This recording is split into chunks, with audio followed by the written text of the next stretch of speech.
Okay, good morning and good afternoon to everyone joining us right now. I am watching those numbers climb, and I am so excited to have Timothy TJ Walsh with us today.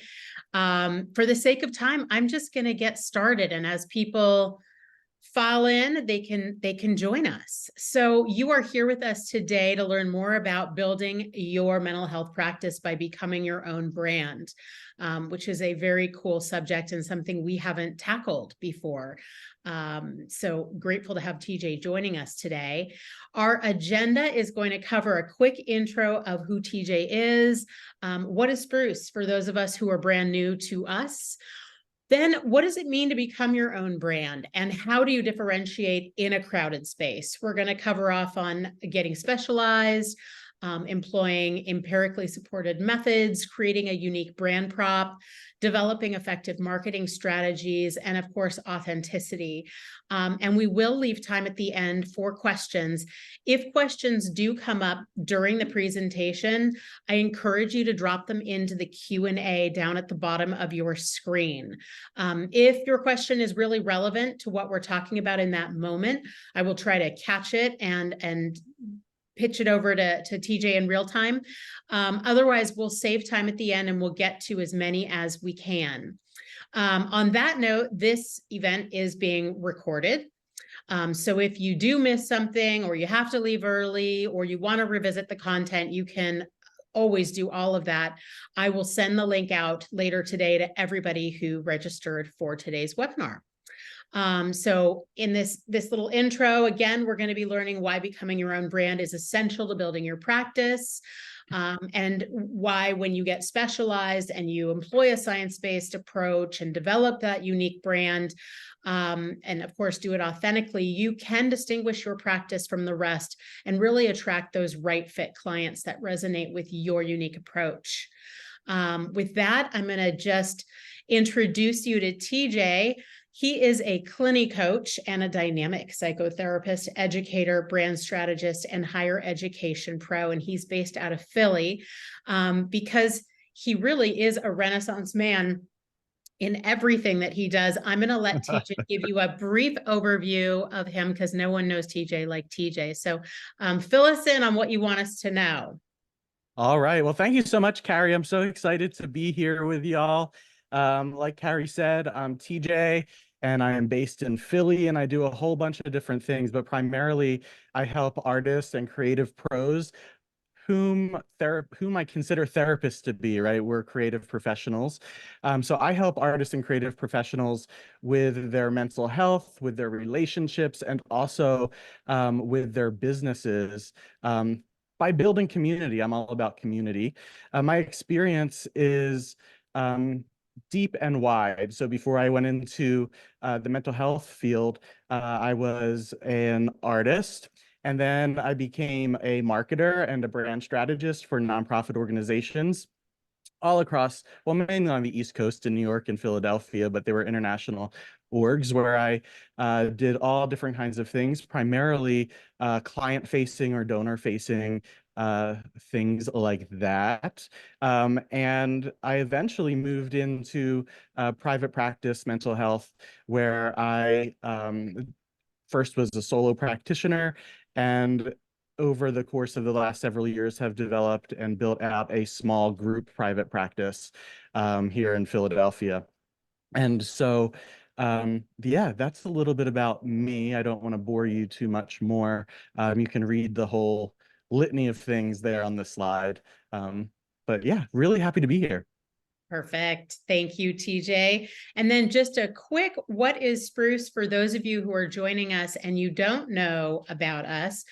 Spruce is a healthcare communication platform, and we have been designed for medical professionals and easy HIPAA compliance.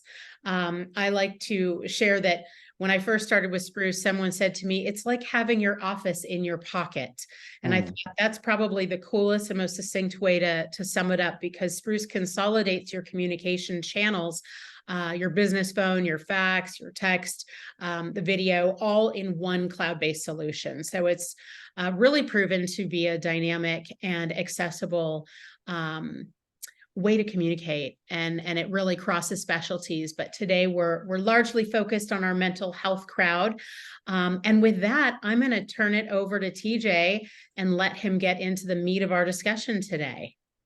Awesome. So I love talking about this topic, building our brand. A lot of therapists, really a lot of small business owners, when they think about what a brand is, they're automatically going to think about a logo, right? What is the thing that represents my business or my practice visually? And while a logo is a component of the brand, it is by far the only aspect that we need to be thinking about when we consider what our brand is. And so today, we're not going to be so much focusing on the logo or the visual elements of your brand, but we're going to be talking more about who you are as a person driving your brand. Because at the end of the day, as a therapist, especially a therapist in private practice, who owns their own business, is attracting their own clients, you essentially are the product, sorry, that your clients are buying. To say it kind of bluntly and not super fancily, right? You are unfortunately or fortunately the product. And so we have to really understand who we are first. So my definition right now that we're working off of for a brand is that it is a bigger vision than just the products or offerings that it sells. So for you, your offering is your clinical services, maybe it's your consulting services, excuse me, maybe it is workshops, right? These are your products or your offerings. Your brand is bigger than those things. And like I said, it's definitely much more than just your logo or your name. It's actually everything you stand for. And so we're going to take a few minutes to think about our values, your story, and your style. These are like three buckets that I like to point people to when they're starting to develop their brand. So what are your values, right? This is a word that we hear pretty often. It's something that maybe we think about as individual human beings. What are the values that I stand for? What are the things that are important to me? So values in this context are, as we're thinking about branding your practice, branding yourself, are qualities that are important to you, and they're important for you to embody as a mental health professional. So some values that mental health professionals might kind of latch on to are things like authenticity or genuineness. Maybe you're justice oriented. So justice, social justice, things of that nature is a value of yours. Being patient, being moral, being ethical in your practice and in your life. These are all just some basic values that you might choose to align yourself with. To identify and establish your values, you need to cultivate self-awareness, right? Because self-awareness really broadens your view of yourself, of other people, of the world, and gives you an opportunity to see things more clearly. And then with more self-awareness in your life, your ability to unlock and unleash your creativity in your practice is enhanced. And then you can share yourself and your offerings in a more genuine way with your ideal clients.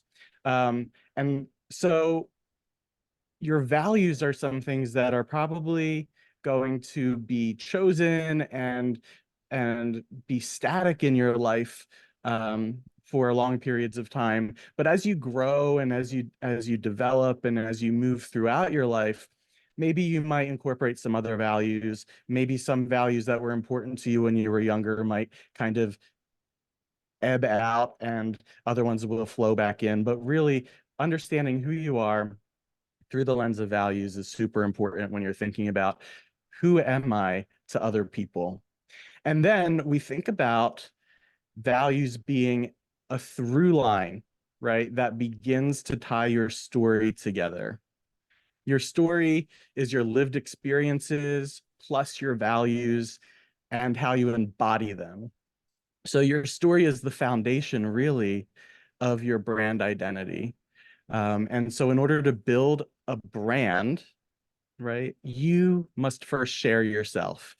And I know that therapists and mental health professionals, and people who are kind of like in our sphere kind of take a deep breath and hold it, or they get sweaty palms when all of a sudden we start talking about, oh my God, I got to share myself. I have to put myself out there. And yeah, you really do, especially today, especially if you're in private practice, and especially if you are private cash pay or out of network in your practice, because the client, your ideal client, your potential clients need to really buy into you, know who you are. And so you have to share yourself. And sharing really is an act of trust. It's a really vulnerable thing, right? To put yourself out there. But as you're building your brand, as you're getting visibility, you have to be sharing your story. So it's going to be challenging, maybe, for mental health pros like yourselves at first, but it will become easier. It will bear fruit over time. So in order to grow as a trusted source of support and expertise, you need the audience to engage with you, to even critique you, to see you for who you are, and make meaning of it in their life, right? So sharing your story will establish trust with your audience and create a conversation with them, and begin to gain their trust. So something that I talk about often, and other people who yak on and on about these kinds of things like me talk about a know, like, trust, buy factor, right? In order for an ideal client to actually convert to an actual paying client, um, they need to first know you, so they have to have heard of you. Then they need to like you, and then they need to trust you. And then only then will um, will a client buy what you're offering them, right? Will they become a client or a patient of yours? How much of your story should you share with your audience? So this is a good question, especially for mental health professionals, right? We're all trained to really be careful about how much of ourselves we share with our clients, right? Um, we have to be picky, choosy about the when, the why, the what that we share with our clients. And so I want to like first say that I'm not saying you have to go out there and share um, you know, everything about you. But you want to be open about, maybe your own experiences with therapy, or with coaching, or with other folks who have helped you along in your mental health journey or relationship journey. Uh, Telling some of your stories from a perspective that they can really latch on to, especially when you're talking to your niche, your ideal clients, can really help them understand who you are. When we're talking about sharing on social media, and we'll look at this a little bit further on in the slide deck, but generally I recommend an 80-20 split. So 80% of the time you're sharing stories, you're sharing something of value, you're sharing something that the client can learn about you and take away and start to apply to their life. And then 20% of the time you're going to be selling an offer, you're going to be making a pitch, right? So we keep an 80-20, because people are going to start to know you, they're going to like you, they're going to trust you more through your stories, through the value add shares that you put out there, more than, if you're constantly hitting them over the head of, my practice has openings for clients, right? This is what I specialize in, right? You want to teach them what you specialize in through how you talk to them in your content, whether that's on social, in a newsletter, on webinars like this, if you have the opportunity to speak on podcasts, things like that. Then they'll be able to really understand, hey, this is a person that I jive with. This is a person that might be able to help me. Um, and I'm going to take action on it. So generally, you want to be sharing parts of yourself, especially before they become clients, that aren't super personal, but that they can relate to pretty frequently. Okay. So we've talked about values, we've talked about story. Now we're going to move to style. So style is the way you do it. If values are your values and um, what you really adhere to in your life, story is how you communicate those values. Style is the way you communicate them and the way you present yourself in the world. It's really where the rubber meets the road. And style shows up in full force in your messaging. It's how you physically show up. It's the how, what, why you post something online. It's who we treat and who we work with as clients. Does the style of your brand, the style of you, connect to your clinical niche in a clear and compelling way? Everything you say and do should always point back to your stated values, right? So why do some mental health professionals have a stronger brand than others, right? It's because style, right? Style has something to do with that, right? It's bringing their story to life and it establishes the know, like, and trust factor so that they are gaining clients regularly. Style is the super public part of your brand identity. And if you get really comfortable doing it, you're going to really begin to see the return on that investment of being out there more. Okay. Go back here so I can control. Hey, so you probably are in a bunch of therapist groups on the Facebooks or someplace like that, and we're constantly hearing about the importance of niching down or niching down wherever you're from. You might say the word differently, um, but basically it's your specialty. Um, and having a clearly defined niche is super important for your brand success and for attracting the right fit clients. Okay. Now, some people might kind of say, well, if I niche or if that's all I communicate, then am I kind of boxing myself out of other potential clients? So I say yes and I say no, right? I say no because nothing says that you can't take a client outside of your niche that you think you can help or that you want to work with. I say yes, it is going to box some people out from working on you. And that's a good thing because you want to be playing to your strengths. You want to know that you can help this person as far as you can tell. Um, and you want to really be able to speak the language of that person really clearly. So having a clearly defined niche doesn't necessarily, lock you into only working with a certain type of person, but it does help you attract the right people to you. And so, um, with a clearly defined niche, you can target your marketing more easily. So targeted marketing helps you focus your efforts on the people who are most likely to be interested in what you have to offer. You're going to stand out. So your niche is what makes you unique in a sea of competitors or a sea of other practitioners. And it makes you sticky, right? It makes it easy for potential clients to remember you. It shows off your expertise. So when you have a niche, you're able to kind of flaunt it, right? Flaunt what you know, kind of put yourself out there. I'm the person to come to for this particular pain point, for this particular problem, for this unique challenge. People trust experts. And so a niche presents you as an expert. That's the trust factor that we were talking about a few minutes ago. You know your customers when you are working within your niche. When you are niche down, you get to know your customers really, really well. You're able to give them exactly what they want and exactly what they need, right? Each client, as we know, walks into our office, shows up on our screen, and they're different and they're unique individuals.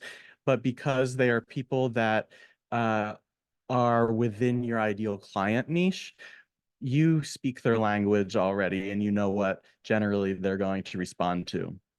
You're going to convert more clients, obviously, when you're niche down because you get to know them really well. You're going to convert more clients. They're more likely to choose you. So niche marketing means higher conversion rates. Okay. Less competition because niches versus generalists are less crowded in the marketplace. So it's easier to stand out. So that's the know factor. Okay. They're going to know you as somebody that is within this playing field. Word of mouth, happy customers and colleagues in your niche will spread the word.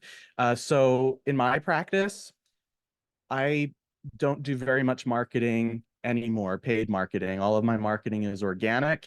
All of my clients are word of mouth at this point because I've really worked hard to establish a know, like, and trust factor. So clients refer clients, people in my network professionally refer to me all of the time, and that's how I keep my caseload and the caseload of my therapist full. Build loyalty. If customers know, like, and trust you, they'll keep coming back and sending other people. You can charge more in a niche because experts can charge a premium. And if you're the go-to person in a niche, you can charge more than for those services. Um, Grow smarter. Niche markets provide a solid base for growth, and you can expand within your niche or branch out into other related areas when you're ready. So this is really important. Just like that question about, like, am I going to box myself out from helping other people? Similarly, your niche can change over the course of time. Okay, my niche has changed a number of times, or my niche has kind of focused on niches of niches as I learned more, as my interests have changed, as I've grown. So does my focus.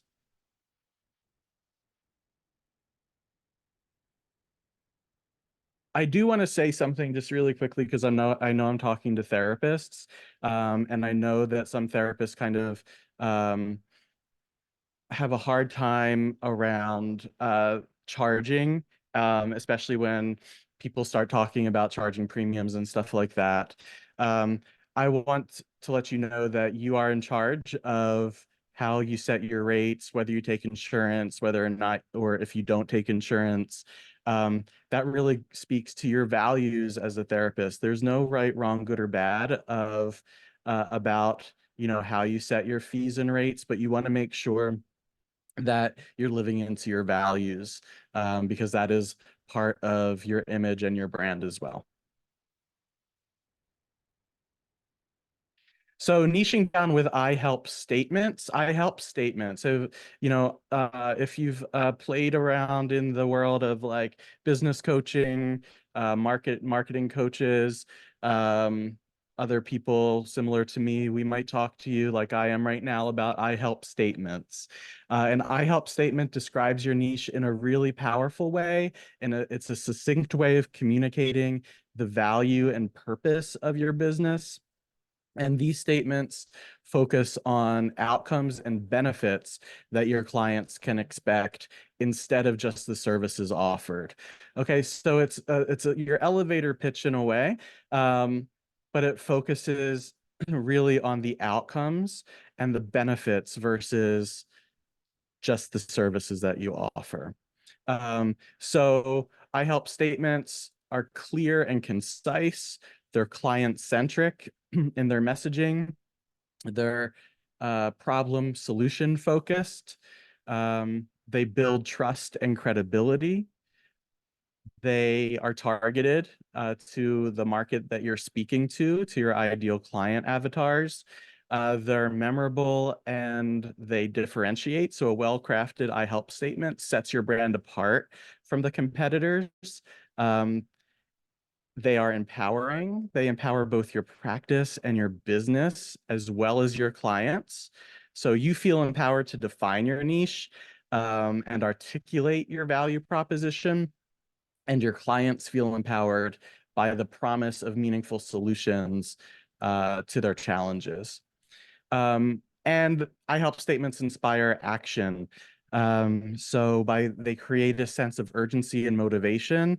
Your I help statement encourages your potential clients to engage with your brand, to explore what you have to offer, and ultimately convert to a paying client so that you can help them achieve their goals, because that's what we're ultimately about, right? We want to bring people into our fold as therapists so that we can help them move from point A to point B in their life in a successful way, however we do that, and for whatever pain points or problems that they're experiencing.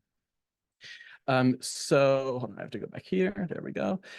So really quickly, I do have a free guide to help you create your I help statement. So you can screenshot that or type that URL into your browser right now.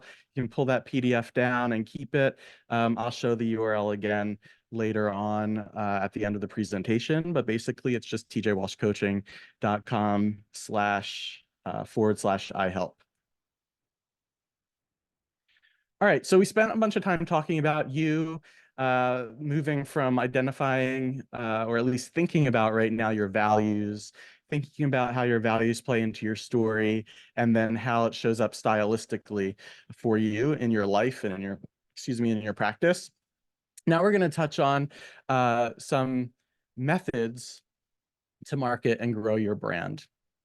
So I talk really fast, so please put questions in the Q&A box if you have them. I'm trying to cover a bunch of material at a really high level, just so you get your feet wet. And we have limited time. So employing empirically supported methods to market and grow your brand. Okay, so we can use neuroscience in branding. Ooh, what is that? What is neuroscience and branding? So actually, research has shown that certain elements in our brands, and now I'll talk about some visual elements. So elements such as color, typography, which simply means like the fonts you use, imagery, the types of photography that you employ, the types of illustrations you might show, can evoke specific emotions and perceptions in consumers. So you use this knowledge to design your brand elements in a way that resonates with your target audience's emotions and preferences. I know, Amy, that Carrie is going to make sure that you receive a recording of the conversation. And I'm not sure if she does include the slides with that, but I know you'll be able to go back and revisit the material, at least via video. So employing behavioral economics principles. Uh, Behavioral economics research gives you insight into consumer decision-making processes. So leveraging principles like social proof, scarcity, reciprocity in your branding and marketing to influence consumer behavior. Where am I? Can increase, your brand visibility. So when I talk about these kinds of things that kind of sound, potentially manipulative, I wanna correct that or clarify that and say I'm not wanting you to manipulate people into choosing you as your therapist. What I'm trying to do is kind of give you some ideas on how you can use psychology and how people interact with different aspects of your brand, like your website, how they feel about your pricing, etc., so that you can communicate more clearly. Okay, so some of this language is very marketing-y, but think about it as like, how can I, as a therapist who cares, who is authentic, who's genuine, who really wants to help people communicate more clearly, what tools are available to me? We can implement A/B testing. So A/B testing is also known as split testing. And what that basically means is if you have an email list or a mailing list, and you want to test out different ways of communicating a message with your audience, you can send out two versions of your communication. And so that can be two versions of your website, two versions of an email, two versions of an ad, to determine really what works better for the people that you're trying to reach. So you can use A/B testing to optimize your website, to optimize your content, to optimize the copy that you write for the greatest impact and visibility, right? Because you might think that your ideal client responds to certain types of images, but when you test it out, right, you might find that they respond to something completely different, right? So if you're putting out if you're paying for ads online or wherever, and you're like, man, like I thought this was a really sweet ad, right? Like it talks about the pain points, has really sweet images, right? Like it should really be hitting the mark, but no one is clicking it, no one is calling. It could be because it's not resonant with the people that are seeing it. And so if you can test it out, you can be like, oh, ad A worked really horribly. Ad B, surprisingly, is working super well. And so then you can just promote that ad or that message more. Harness the power of social proof. So social proof, that's the phenomenon where people are influenced by the actions and opinions of others. So incorporating social proof elements like testimonials and reviews. And before you all jump on it, parentheses, in our case, typically testimonials are from colleagues or other professionals in the field.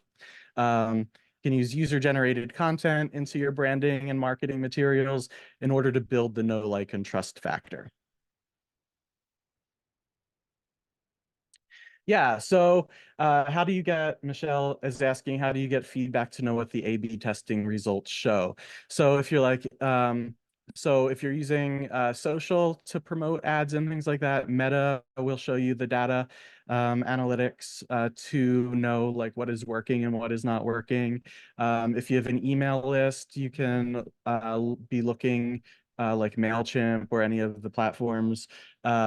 You can be looking at open rates, click rates, stuff like that. So, you know, when you see higher click rates or you see higher rates of people staying on your pages longer before clicking out, that's going to be an indication that those messages may be resonating more with folks than other messages that you're testing. And you want to fly with that one more. So really just looking at the data that your, you know, the easiest way getting going is to look at the data that your platforms are providing you just to get a basic idea. And so, yeah, so apply data analytics. Analytics can provide you with valuable insights into the behavior of your ideal clients, their behaviors, their preferences, their trends. So you can track and analyze metrics like web traffic, engagement rates, conversion rates, using those insights to optimize your branding and marketing efforts for better visibility and effectiveness is a really smart move, rather than just like throwing spaghetti up against the wall, right, and seeing what sticks. You can apply, you know, the idea of empirically validated in some ways data to know what move to make next. Also, just a really quick note, you want to make sure your websites and stuff are optimized for mobile. And so more and more and more and more, we're finding out, and I think we've known this, that people are finding us on their phones, right? On their smartphones, on their iPhones, on their Androids. They're not necessarily going to our website on their desktop or laptop anymore. So you want to make sure that your website doesn't look all janky on mobile. And you also want to make sure that that website loads quickly on mobile. All right, so creating a unique brand proposition. So unique brand proposition is just a statement that communicates the distinctive value and benefits that your brand offers to your clients. It's kind of like a version of your I help statement. It encapsulates what makes your brand unique. It differentiates it from others in the field, and convinces potential clients to choose you over other options. Oh, the last two things on the previous page. We have focus on user experience, and employee psychological pricing. Sorry that I missed those. So user experience, is basically how a person interacts with your website or interacts with if you have an app or something like that. It's how the person interacts. So conduct user testing and gather feedback to identify pain points and areas for improvement in your brand's digital presence by optimizing the user experience. So how is your website laid out? What kind of menus do you have? What is above the fold? So what are the things that people see right away before they scroll? All of those things are part of the user experience for a potential client. Psychological pricing strategies. Again, this is not about manipulating a client. It's about grabbing their attention. But psychological pricing, such as charm pricing, pricing products and services. So this might work better and make more sense if you're a therapist who offers classes, offers downloadable products, etc. Charm pricing, making products like $9.99 or $9.97 instead of $10 can influence your clients' perceptions and their decisions. Because $9.97 looks like a way bigger bargain than $10 psychologically. Okay, so using prime numbers, using odd numbers, taking a few cents off will entice a client to read more about the product and consider a purchase.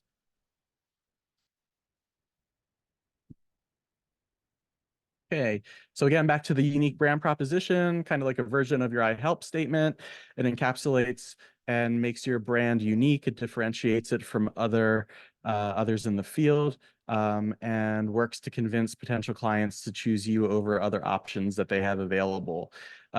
So the brand proposition usually highlights elements like your unique value, your relevance to ideal client needs, the benefits that they receive from working with you, clear and compelling messaging, authenticity and credibility is reflected through that messaging, and you're consistent across touch points. So you want to really make sure that all of your messaging, all of the things that you're bringing to your client is clear, concise, and consistent across everything. The way you write your emails, the way you talk on the phone, the way you write your copy for your website, everything should be consistent and make sense so that the client is like, okay, I know what I'm getting. I'm trusting that I trust this person, or at least I'm starting to, and I want to move forward with them in some way.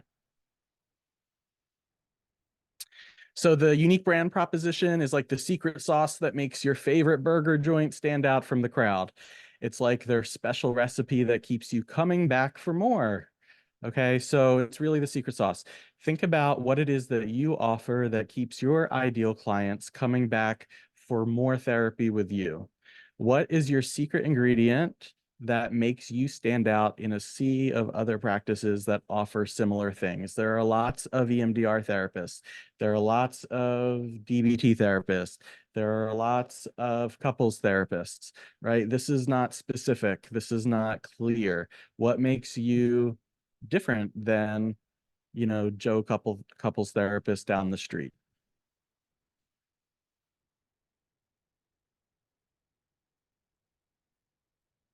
So questions to think about as you're considering what makes your brand unique, right? What are the things that make you stand out? Why does it matter? How do I keep it simple and memorable? Am I being true to myself, or am I making stuff up just because like I'm trying to like get people's attention, right? You want to make sure you're true to yourself so that you can actually be an authentic provider. And how can I spread the message?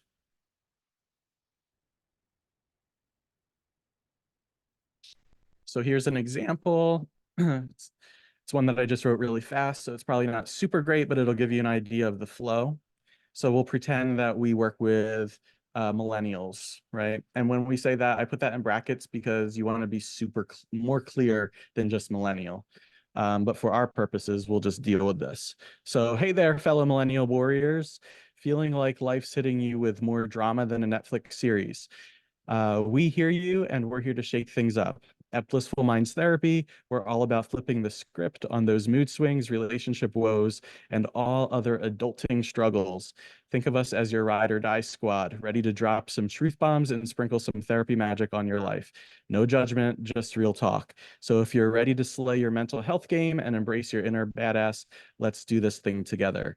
Now, a lot of you may be rolling your eyes or kind of shuddering at some of the language that I used in there. And I will admit that it definitely needs a lot of tweaking, but generally you don't see in these statements words that we as therapists use. You don't see clinical language.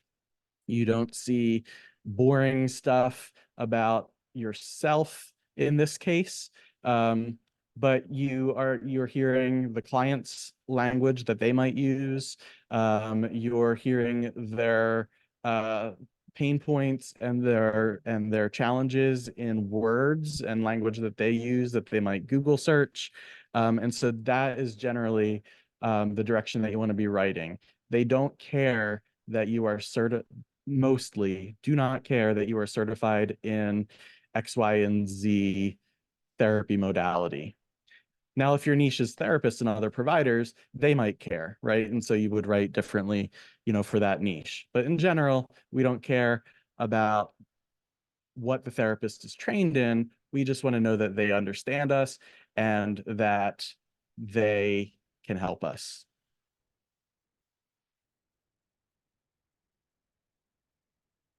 So some effective marketing strategies that you can utilize.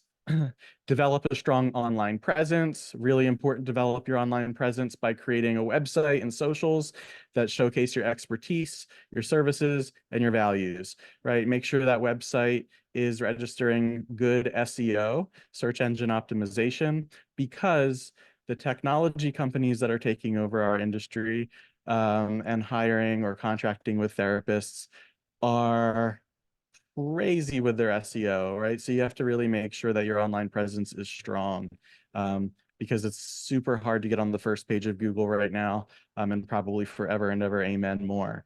And so really making sure that your website is the shit is going to really help you out. All right, collaboration, another important marketing strategy, collaborating with partners and advocates within the mental health community who have a strong following on social and other platforms. They can help amplify your message and reach wider audience, get involved with mental health campaigns, awareness campaigns, or initiatives in your community or online.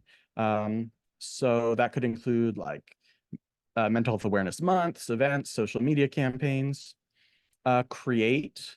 So start a podcast or a YouTube channel where you discuss mental health topics, share therapy tips, and interview experts in the field. This establishes you as a thought leader or an expert. Again, trust factor. And also attracts potential clients who resonate with the content. So we always want to be thinking about what is the value add? What is the value that I'm bringing to my clients or to my ideal potential clients? You can also develop interactive online assessments and tools related to mental health and wellness that visitors can engage on your website.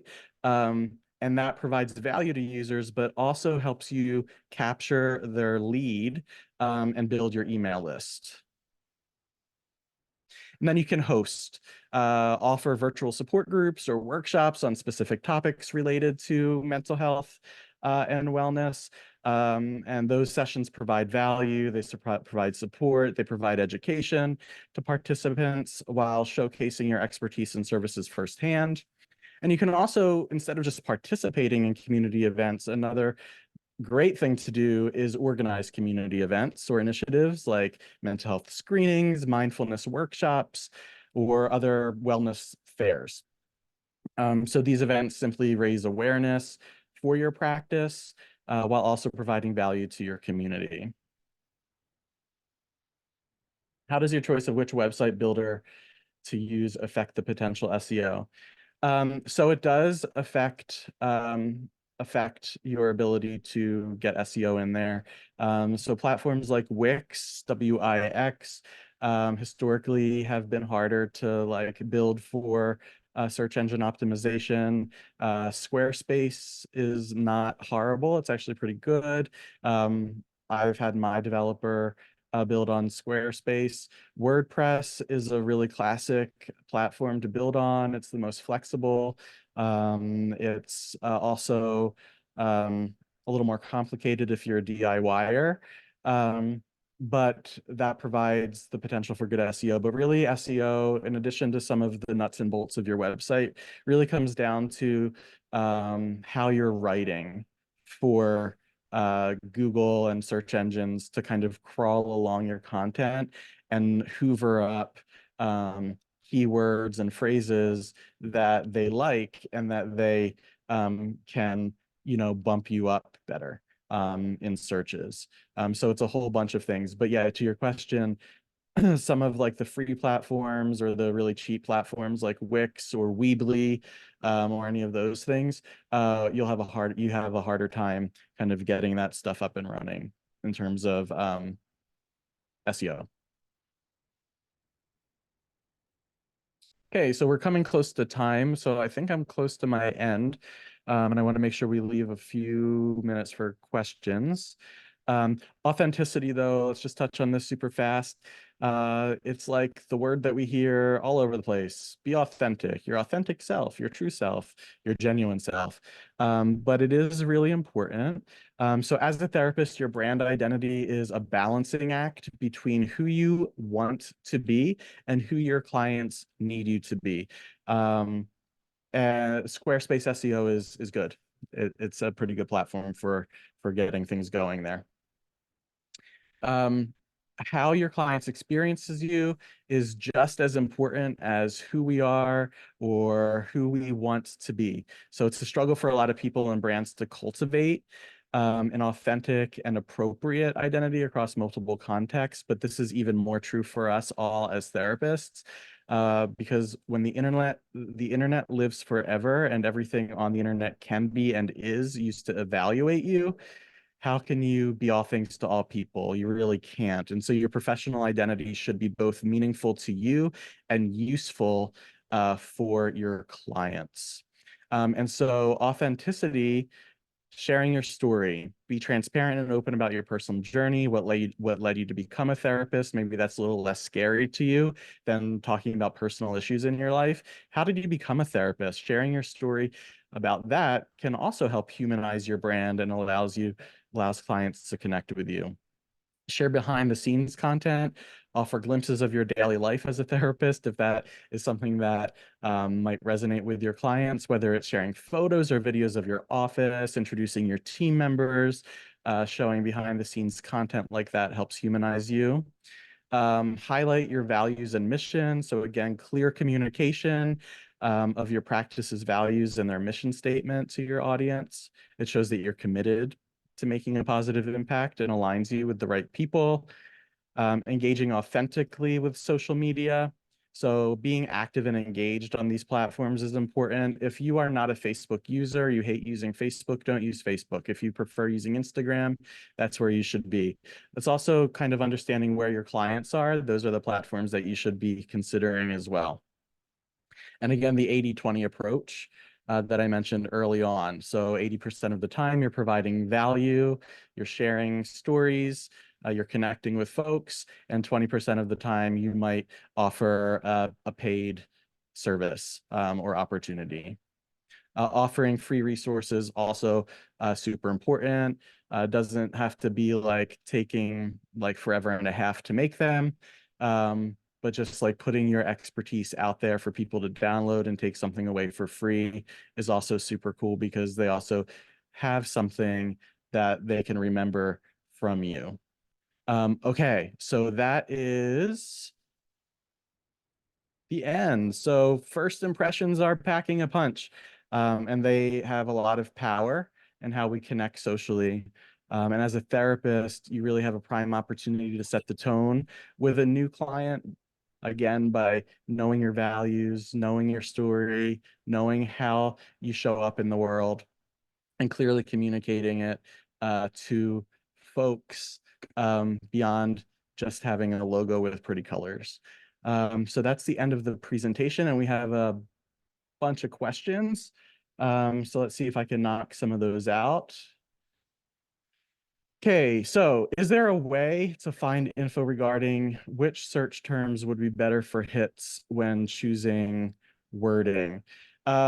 So one of the things that I really suggest is, listening to the language that your ideal clients use in their everyday life, and then trying to Google those terms um, into your search engine, right? So like, if you're working with a millennial or something like that, we'll pretend that a lot of the time they talk about, life being difficult by using like adulting or something like that. Now, I'm not saying that this is necessarily a good SEO term or anything like that, but trying to really see what comes up high on Google is going to kind of give you a good indication of what kinds of things are resonating, and what people are searching for. Um, how much should we plan on paying a marketing coach like myself? So it really depends. I mean, a one-off session with me is about $300 an hour. I sell packages for about of 4 for $1,000. It can be really across the board, depending on really what you're looking for and what you're hoping to accomplish. So generally, few $100 a session, to, if you're looking to develop like some kind of immense kind of campaign or something like that, that can get up into like the 4 and 5 figures depending on what's going on. Is it worth having a contract for a long period of time with a marketing coach, like a monthly meeting? So it's not like, so just like therapy and just like other coaching forms, it's like use it when you need it, right? And so if you are kind of just starting out and you're wanting to like really like nail down your content, nail down like who you are and who your ideal clients are and stuff like that, buy a package of sessions, right? And those sessions would be focused to that problem or that goal. And then when you reach the end of those sessions, we can kind of evaluate, where are we? Hopefully we've met that goal, and you can kind of go and try out the stuff that you learned and have developed on your own. And then come back when you're ready for something new or you need to tailor something different. So a long-term contract isn't necessarily necessary at all. And then when designing your web page, should clients see your I help statements first, higher up on the homepage, or should they see your photo and description of approach higher up? So that's a really good question. So your I help statement is really something that you're going to use more like when you're talking to people, like, hey, what do you do? I help artists, blah, blah, blah, blah, blah, right? Or I help couples, blah, blah, blah, blah, blah. That'll help communicate the message verbally to people. And then your brand proposition statement that we were talking about before, which can fit into what did you use? Your description of approach. That should be pretty high up above the fold. And ideally, you're going to have a photo of yourself as soon as a client logs onto your site. And again, all language should be tailored to, your ideal client's language, how they speak, less about how you speak. But putting that kind of stuff, the I help stuff, the approach stuff, and pictures of yourself higher up is always a good move. All right. That was awesome, TJ. You covered so much great content, and there were Sure. questions that came in. I'm curious because I know you have a marketing background, so some of this comes fairly naturally to you. But for Yeah. some folks who joined us today, if they don't have that background and they don't know the first thing about building a website or SEO, or placing an ad, would you recommend that they hire someone to help them? Like, what Yeah. would be the best way for them to tackle some of that stuff if they aren't certain that they can do it themselves, or maybe they don't have enough time to do it themselves? Yeah, definitely. I mean, trust me, I have zero time. I hire this stuff out myself. Now I'm the annoying client, right? Because, I kind of know what I'm looking for and stuff, but I do hire the work out. Now, when you think about like your online presence, like your website for your practice, that is a really important like thing. Mhm. It's super important. And it really kind of makes me a little sad when I see people saying, I'm doing this I did this myself for free or, really cheaply, because, and this isn't always true, but it indicates to me that it's probably not as functional as it could or should be. Um, and so, like, I think a website, and good copy, good photography, all of that stuff is one of the most important investments that you can make in your practice outside of your clinical training. Yeah, yeah. So yeah, I would recommend, like, if you don't know what you're doing or if you're wanting to learn, hire somebody who can help you or do it for you. Um, and um, Oh shoot, there was a point two there, but maybe that's just the most important thing. I definitely would suggest that. Yeah, getting that help. One other question that came in early on that I thought was an interesting one was, how much should you share when you opened up with, share so that people can relate? Because I mean, I can recall when I have personally been in therapy and I've maybe Yeah, asked my therapist, and the answer was, this isn't about me, it's about you. Now, maybe that's antiquated. It was probably, some years back, but yeah, like, where's the line drawn? How much should you share, and where do you start to, hold back a little bit? yeah. That's a really good question, and you know, it really depends on the individual, who is sharing themselves. Um, what I would say is that, and by the way, what you said as far as like the answer you got is not too far off the mark in terms of what a lot of people hear, especially within certain types of therapy. Mhm. But I always like to recommend to therapists that you think about the impact that this share is going to have on your client. Like, why are you going to share this story? What is the purpose of sharing this story? What are you hoping a client will take away from this share? Because just like clinically, everything we say and do about ourselves and everything else has an impact on the client clinically.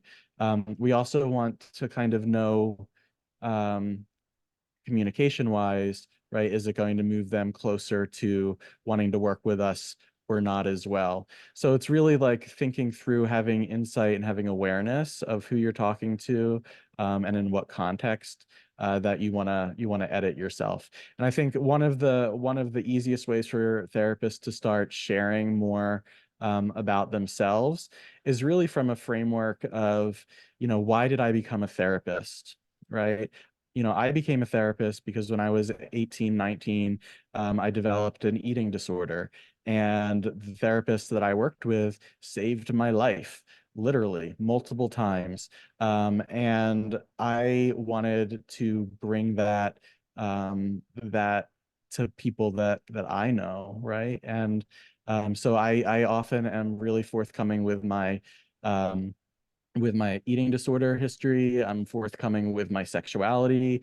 I'm forthcoming with, um, my history within certain kind of religious segments, of the world, because it really speaks to the clients that I'm trying to attract. And I know that they're going to resonate with that. But how I communicate that, is carefully thought through. Got it. Good answer. Thank you, TJ. Well, we are right at noon. And so let's just flip to that last slide so folks can see how they can get in touch with you if they'd like Yep. to. There are all the ways. And TJ, this was such a great session. Thank you so much for joining us and for sharing all of those helpful tips. If Definitely. anyone on the call today wants to reach TJ, now you know how. And thank you again for your time. This was really eye-opening. Yeah, thanks so much. And I'm happy to hear from anyone at any time. I love it. All right, y'all. Thanks, guys. Have a great rest of your day.